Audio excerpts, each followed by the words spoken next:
ಮಕ್ಳು ಬಿಟ್ಟು ಓಡೋಗೋ ಮನೆ ಹಾಳಿದಿರಾ, ಗಂಡನ್ನ ಬಿಟ್ಟು ಹೋಗೋ ಗಯ್ಯಾಳಿಗಳ ಬೇವರ್ಸಿಗಳ, ನಿಮ್ಗೇನೇ ದೊಡ್ಡ ರೋಗ ಬಂದಿದೆ. ಕೆಲವು ಹೆಣ್ಮಕ್ಳಿಗೆ ಅದೇನ್ ದೊಡ್ಡ ರೋಗ ಬಂದು ಸಾಯ್ತಾ ಇದಾರೋ ಗೊತ್ತಿಲ್ಲ.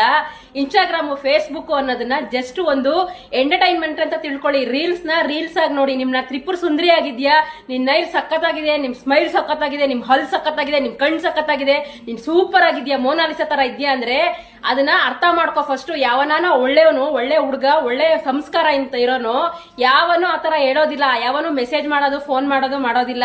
ಅವ್ನು ಹೇಳಿದ ತಕ್ಷಣ ಗಂಡನ್ನ ಬಿಟ್ಟು ಮಕ್ಳನ್ನ ಬಿಟ್ಟು ಅನಾಥರು ಮಾಡಿ ಓಡೋಗ್ತಿರಲ್ಲ, ನಾಚಿಕೆ ಆಗಲ್ವಾ ನಿಮ್ ಜನ್ಮಕ್ಕೆ? ನಿಜವಾಗ್ಲೂ ನೀವು ಹೆಣ್ಮಕ್ಳ, ನೀವು ಎಂಟರ್ಟೈನ್ಮೆಂಟ್ ತರ ನೋಡಿ. ನೀವೇ ಎಂಟರ್ಟೈನ್ಮೆಂಟ್ ಆಗಿ ಆಹಾರ ಆಗ್ಬೇಡಿ.